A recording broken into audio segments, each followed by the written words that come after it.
We are joined here today with former Mayor Alex Rounaghi, and we're going to dive into a bunch of things today. We're going to talk about the land trust. We're going to talk about some illegal work conversion situations that are going on, the efficiency ordinance, term limits, exploding payroll, and lawsuits that are stacking up because the city can't follow state laws.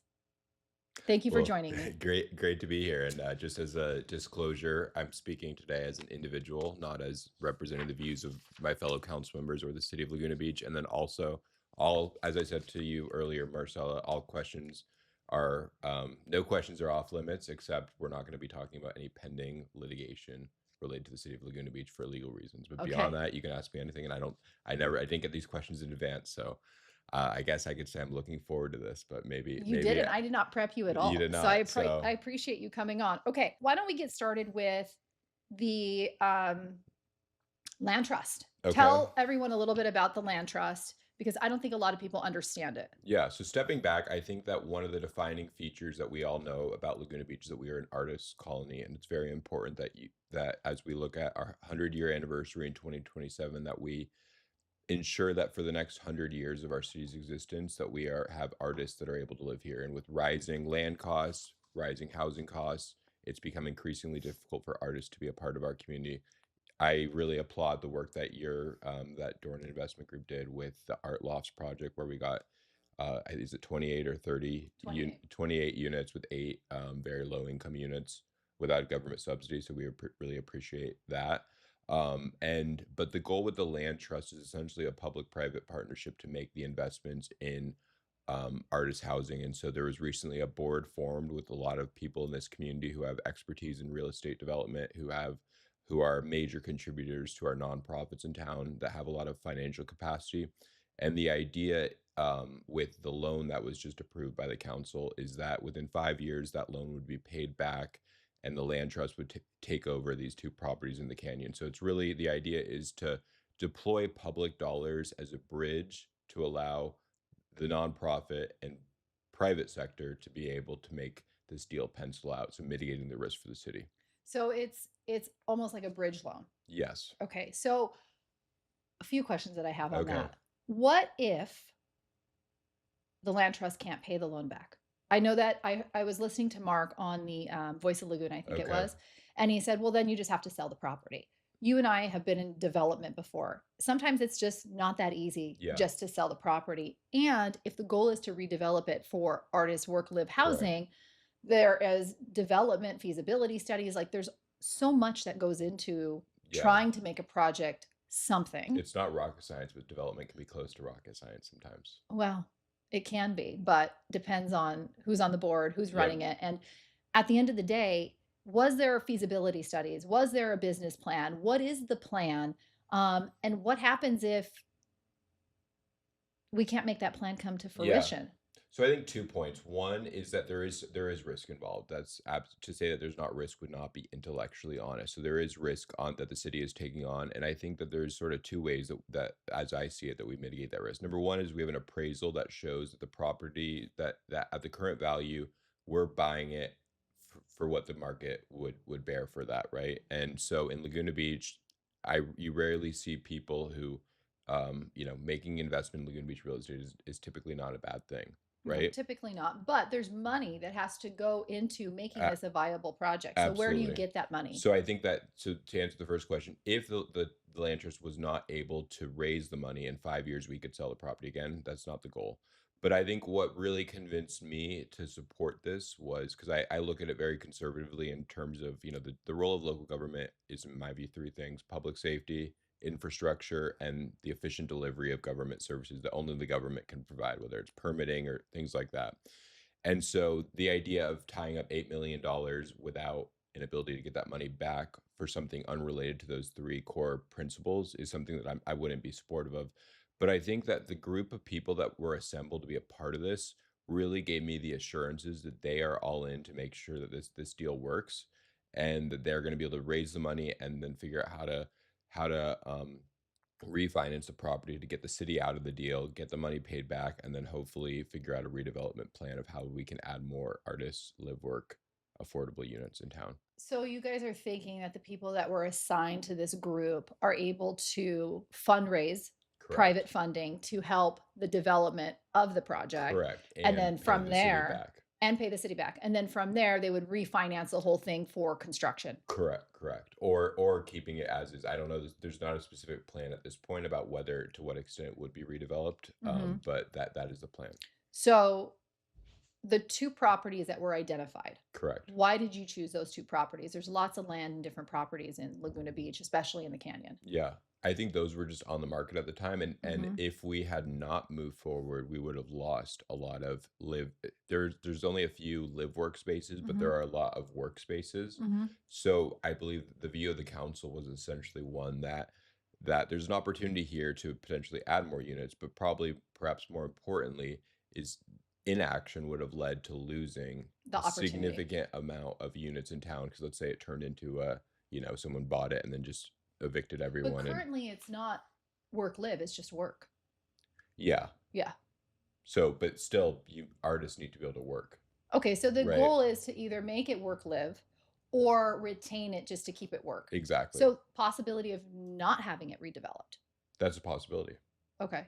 And do the numbers pencil right now as is in its current condition for 8.65 million? My understanding is that based on an interest-only loan from the city at LAIF, which is the local agency investment formula. So when we have extra money as a city, we're able to put it at, and we get 4% returns Mhm. automatically. Mhm. We're with an interest-only loan at 4% with the current revenues, with some increase in the revenues over that 5-year period. My understanding, based on the numbers that have been presented to me, is that that would pay back the interest only loans over that 5-year period. Then the principal would have to be paid down within 5 years, and that's where the Okay, land so trust comes current in to raise the current money. revenue would be able to assure Laguna Beach that the interest only loan will get Correct. It paid. does not pay back principal, and so that's Yes. that's really where the land trust has to come in, and those are the hard questions that I was asking members of the land trust Yeah. board about their ability to pay that back, because obviously, $8 million, that's a lot of money in terms of what we as a city And do. do you think it's realistic that you think it could get done in 5 years? I mean, it I took Art Loft's 18.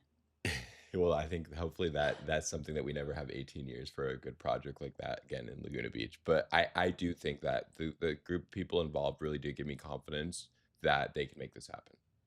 Okay. And so currently, there's no floodplain analysis, any zone compatibility. You guys were like, this is an opportunity. Let's buy it and figure it out within 5 years. There was due diligence, like there was a phase one, phase two environmental Mm-hmm. assessment. I mean, the floodplain issues in the canyon, that's actually a longer term issue we need to figure out in the canyon. Mm-hmm. Is in the early 2000s, for example, there was a project to put a expand the flood channel under Broadway, Mm-hmm. and it was fully paid for by the county, and the city at the time rejected it. Oh, Did you know interesting. that? No, it did not. And so we have significant flood risks in the canyon and the downtown that need to be addressed. So I'm actually going to be working on a plan to deal with that over the next year, because it's something that's been totally neglected.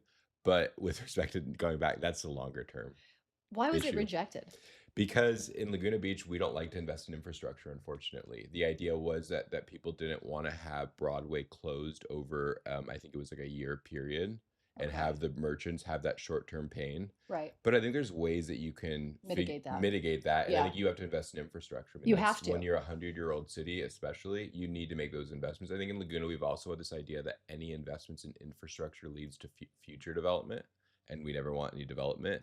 But my counter argument to that would be, well, does that mean that every couple of years we just have to like live in a world where we have floods for the whole downtown and for the canyon? I mean, I think it's like almost like a third world country when you think about it from that perspective. Yeah.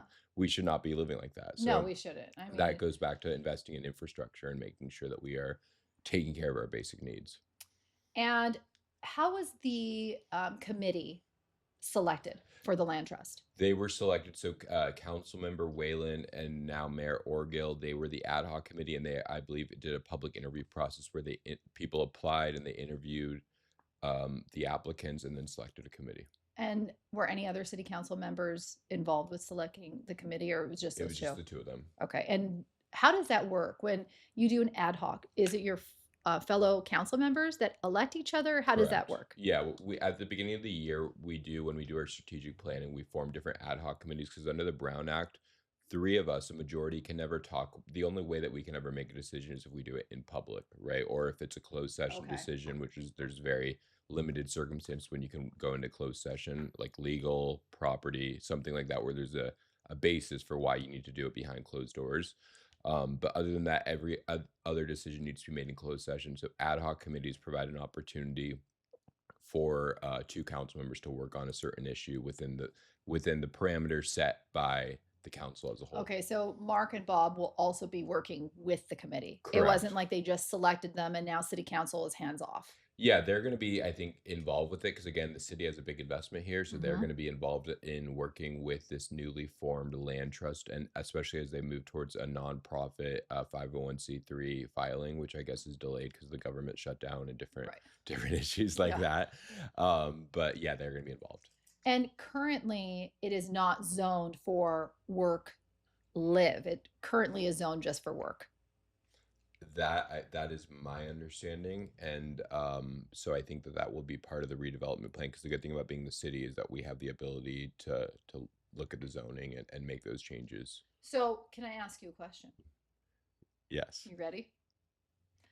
George Dubin is living there illegally on the property now and has made significant improvements. Why is he living there illegally? I don't have all the specific facts about that, but I think that there's a lot of legal non or there's a lot of non-conforming uses where people live, and I believe this was actually called out when he applied for re-election to the planning commission by a former council member. So I don't so I yeah, I can't speak to where to But did what. anyone look into it to say, yes, he can't? Because to do work live, you actually need to get an artist permit, which is what they do at art lofts, right? So the Yeah, that artists, process is very draconian, needs to be overhauled. why? The artist process, Yeah, I mean, where listen, you have to prove like three different letters and all that. I think yeah, there's ways to have, artists living in these spaces without the lengthy process. I agree. The process is lengthy, Yeah. but George didn't go through that process. He was not issued a permit. And it is known that he's living there illegally and has made improvements to his space. And so, as a planning commissioner, one would hope that the city council who elected him would make sure that he's not doing things illegally or living in an illegal space. And I made a post recently about, Bob and Mark were, I think it was during the efficiency ordinance, they were talking about there's signs in the canyon that are backlit, and it is one of the things in the efficiency ordinance that I think that they're trying to change. And they said, oh, we should call code enforcement, and I said, well, that's interesting. We're going to call code enforcement on a small business that has a backlit sign, but planning commissioner George Dubin is living in his unit illegally. Why haven't we called code enforcement on that? I don't know. I've never called code enforcement on anyone, so I don't have an answer for that. I guess what I'm looking for, it is a known fact that he is living there illegally. Why is it that he's part of the boys club and we turn a blind eye to him, but other people are getting code enforcement called on them? On the Voice of Laguna, Mark had said that there was a resident that came to him and they had an issue with the tree and view and all of that. And Mark personally got involved to make sure that the person that was blocking views and wasn't doing things appropriately got code enforcement involved, and code enforcement actually did something about it. So why are we going that far for a guy's tree, but a planning commissioner can live illegally on, coincidentally, one of the two properties that have been identified for the land trust? Yeah, I don't have an answer. George Dubin has been a great contributor to our community in terms of art and all of that, and He's a so great artist. I would leave the code enforcement questions to the professionals there. But no, my question is, city council knows that he's illegally living there. I'm not questioning his art. I actually have a piece. He commissioned a piece for my family. It's beautiful and Okay. it's on top of my fireplace. I think that he is an incredible artist. I just, for me, Unmasked is about unveiling things. And I Okay. am bringing attention to Yeah. the fact that we have a planning commissioner living in an illegal unit, but yet we turn a blind eye to it. But yet we're encouraging people during a city council meeting to call code enforcement for backlit signs. Yeah, so I don't know if there's been a code enforcement call on his property. I don't know all the facts there. But as a city council Yeah. member, my statement is true. But as a city council member, if that statement is true and accurate, do you Okay. think that it's right for a planning commissioner to be illegally living in a unit, but yet if someone else was doing that, Huh. it would not be tolerated? I think in general we need to fix not non-conforming rules. So I think like the sign issue is one where we should not be where we should have common sense rules. And I think that this is an opportunity for us to look at some zoning changes to make it a conforming use. Because I think the idea is I think when you if you ask most residents, I don't think they have an issue with the idea of work live at that property. I And don't have an issue with it I either. hear what you're saying about the alleged hypocrisy, right? That's sort of what you're saying That's what I'm trying to drive about the home. council. And so I yeah, but I think in general we should look at correcting non-conforming uses where it makes sense. I like your answer. It's very good. Okay.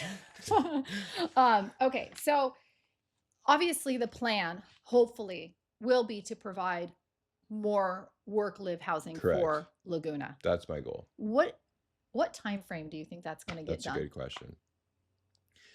It's a very good question. I think it really depends on how this property is redeveloped. As you pointed out, there's flood zone issues that need to be figured out. So I'm looking forward to seeing what that redevelopment plan would look like in the timeline of whether we do more of a whether they work on an approach where it's more about making improvements to the existing use and then making it compatible and habitable for a work live perspective or like a full scale redevelopment. I don't know the answer Was yet. there a budget presented for construction? Was there any talks of like this total project's going to cost X? No, because I think they're still working on figuring out what it's going to look like. But I think what we know is the what I said before is we know that they can service the debt for an interest only loan with the existing uses there. And then number two, in the case that they were not able to pay it back, we know that we have an appraisal that shows that the market value is consistent with what we purchased it for. So the idea, so I think that that really mitigates our risk from that perspective of not having the full budget like you typically would on a complicated redevelopment deal like this. Right. I mean, if it was my company, I would have all this already pre-vetted before I went under contract and Yeah. non-refundable. So are we just like kind of taking a flyer on this one and hoping and Well, praying that it works out? Because I you're in yeah. development. Do you do developments like that? Do you go non-refundable before you know what your construction costs are going to be and how it pencils out at the end? I don't. No, well, 'cause I don't do that, but I think that again, it goes back to the way that we mitigate our risk and we look at it in a very because I mean, from the public sector, we also have there's public policy goals. It's not it's different than a redevelopment play where you're looking at how can you make it pencil out. We want to make it pencil out, but I think that the fact that we have an appraisal that shows that it's within the value of what we paid for, and then we know that they can service the interest only loan. So our worst case scenario is one that in 5 years we have to sell the property, and we know that And you're that hoping you break even, yeah, or do better than that. maybe. Right. Okay. I just, for me, that would make me uncomfortable to be non-refundable on a property and not know Yeah, well, and what it looks like. that's why in general, I mean, I don't think that the government is good at real estate development deals in No, general, right? Because no. it's the most complicated industry. It's one where you need to be negotiating very hard and having a lot of questions answered, and that's why we have the land trust involved because they have the expertise to answer those questions. Well, and I really hope I heard that Cindy Shopoff was Yeah, one of the she's involved and she yeah, has a lot of experience and yeah, I was happy understanding to hear and that. very generous to philanthrop from a philanthropy Yeah. perspective. They're So, good people. yeah. Let's dive into the efficiency ordinance. Okay, This is good. going to be a heated one between you and I because Okay, I know good. we don't see eye to eye on No, we this. don't. Okay. So you can tell me from your perspective why this is a good thing. Yeah, And is this a first step? Is it a final step? Is it a work in progress? good question. So I think stepping back, one of the biggest issues that I deal with every single day is I am getting emails and calls from residents who are dealing with problems in our community development department. And as a council member, one of my jobs, in my view, is to help redirect traffic and get people the answers so that they can get timely. The goal is to have a system where it's very predictable, right? You know what the rules of the game are, and it's timely, where they're getting, feedback to comments.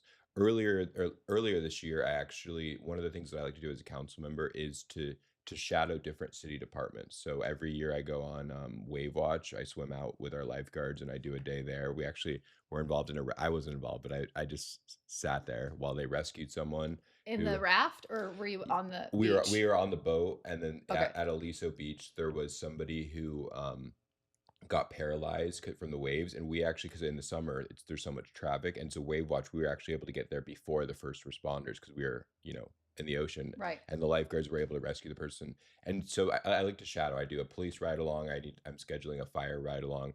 And so what I did earlier this year was a planning technician ride along, you could say, where I spent a day behind the counter and I watched as they answered questions from different residents who came to the counter.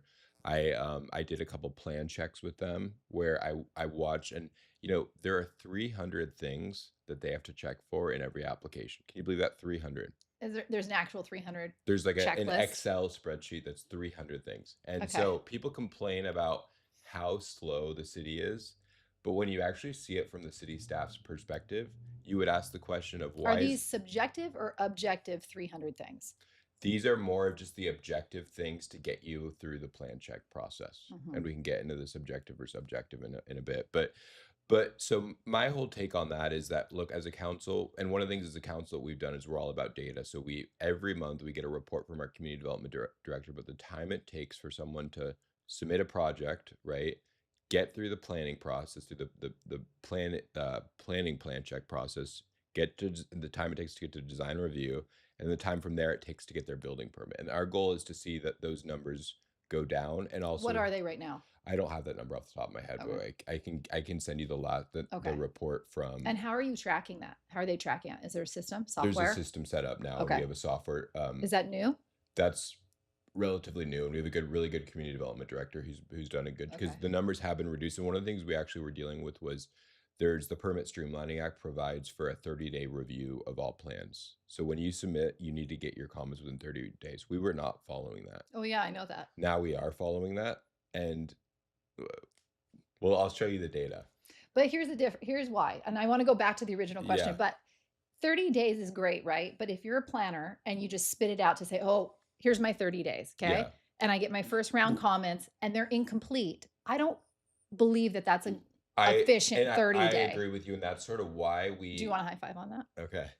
Well, but that's why we looked at the big picture, right? Okay, I Because like that. if you're getting it, because in my view, I'd rather have someone, if you can cut it from 4 rounds of review to 2, Yeah. we just saved everyone so much time, right? You True. save the applicant a lot of time because they get the comments back. They don't have to do, because there's time in between each submittal. Oh yeah, of right? course there is, because we have to make corrections on our Correct. end as well. And when I was behind the counter, one of the things that I saw that frustrated me was a lot of architects, you see plainly there's a comment on it and they don't respond to that comment. So Not my architects, they're perfect. okay, good. Well, and that's on when I do projects, and I never do anything in Laguna, of course. But Well, why would you? You want brain damage? well, and I'm an ethical person, Okay. right? Yeah. It's a clear conflict of interest for me to be involved in anything in Laguna. But what I'm very judicious, because I try to get through it too. That's my goal, is to get through it. Well, I'm ethical too, but I get road stops because of the unethical practices No, I know. I'm just saying that from the city council, the I'm- planning commission, and design review. But I'm a council member, so it'd be unethical for Oh, me to do that's what you meant. I that's thought you what were I meant. taking a jab at me. I was like, No. excuse me, wait a minute. It took me a long time to process that. No, No, okay, I get that would be a clear conflict of interest on my end as well. Okay. I'm just trying to make it clear to people that they don't think I'm doing development in Laguna Beach. it. Do you want to? No. Why? Well, because I have a clear conflict of interest. Well, when you're not a city council member or not involved in politics, would you? Or is the process so screwed up that you're going to wait till it's better?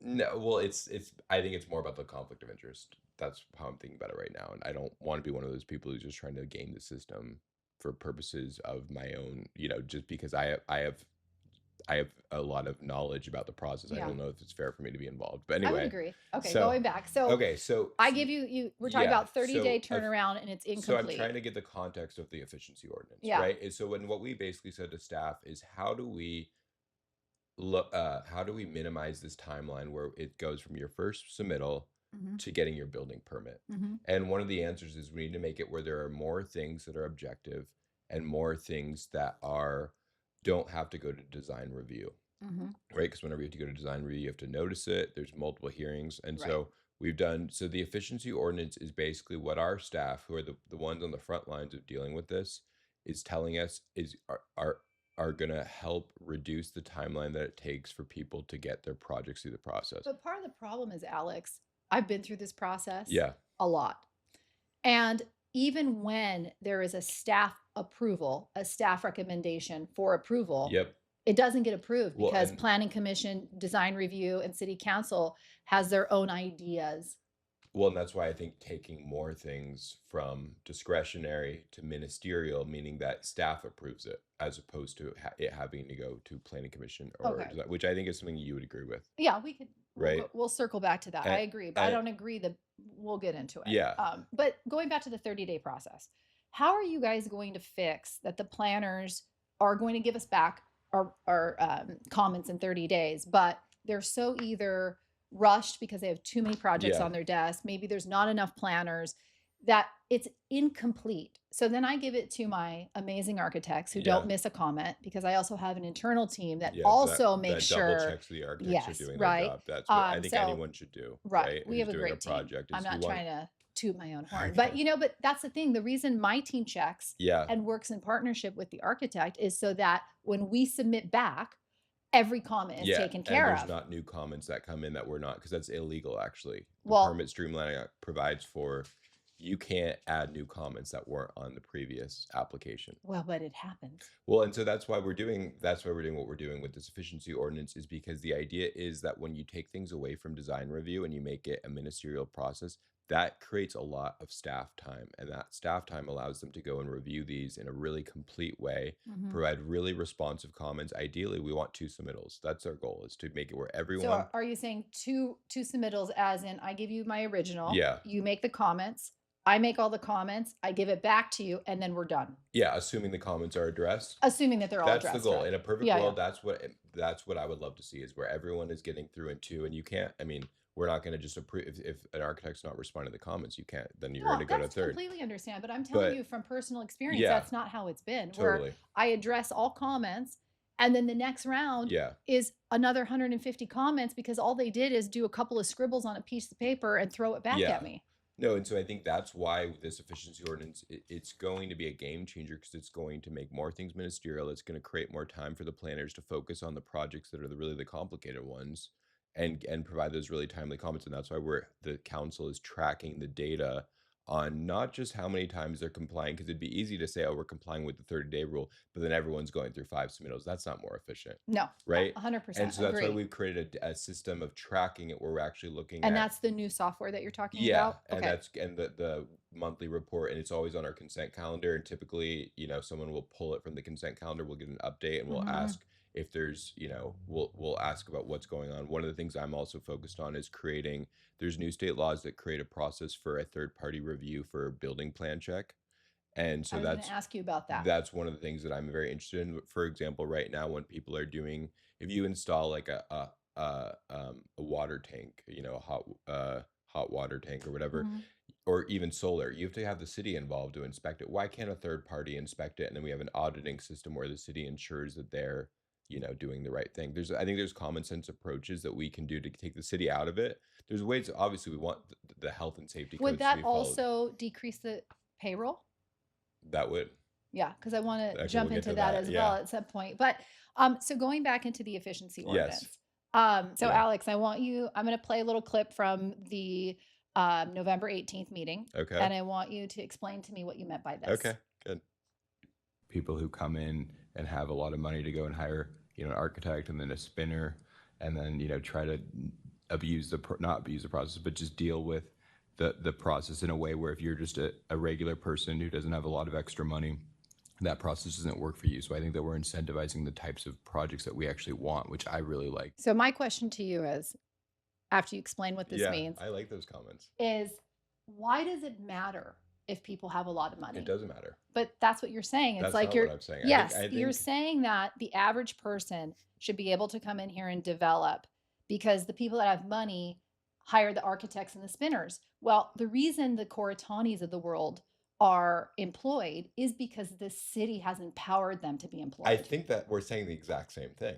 I don't think so, because Okay. it sounds like to me that you don't want the rich No. coming in here and abusing the system by No. hiring the architects and the spinners, when it should not matter if you're rich or poor, if you're building 100%. a 1-story or a It should 10,000 be, square what foot are the house. rules, and do you follow them? And that's all that matters. Well, let's talk about the rules that you Okay, guys are but can trying I to go implement. back to my, can I, Yes, because it's the rich and So- poor rule is what you guys are trying to do. I think that's so, that's inconsistent with everything that I've done on the city council. I don't think there's anyone who could say that I've discriminated against them based on their No, that's why I made a comment yeah, on Unmasked that I was surprise. But surprised. I think my whole point, and and I feel like we're saying the same thing, maybe we see it differently, is that when you have a system that is so subjective, what you're doing is you're empowering people that it's really good if Are it's you a empowering people or city council, design review, and planning no, commission? you're empowering.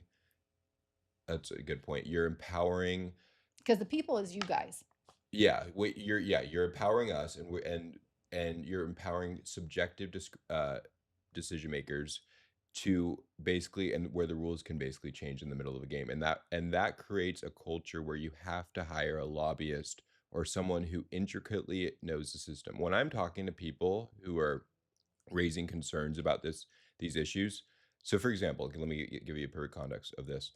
When I talk to someone who's like they have 3 kids and they're delayed at design review and they're having to rent another house while they're getting through the design review process. That's been me, by the way. Yeah, and that's a Okay. wealthy person, by the way, right? Anyone involved in Laguna is wealthy, so I don't, this, um, but that person is a lot more affected by the bureaucracy and by the dysfunction of our system than someone where it is like a third or a fourth house for that person. I disagree with you. I don't Okay. feel that because You don't think they're more affected? no, because But here's the thing, money is money, and yeah, everyone makes it the same way, right? So does it matter if it's your 10th home or no, if it it's your doesn't matter. first home? But But that's kind of what you're but saying. I think what I'm saying is that we need a streamlined process so that it's fair for I everyone. So I I think we're saying the agree, same thing, except but for that person is more impacted by it. So if we want to be a place for the only people that can get through the process are it's like your second or third home, but we're not getting through the then we should process. keep it as is. No, but we're not getting through the Well, people are process. getting through the process,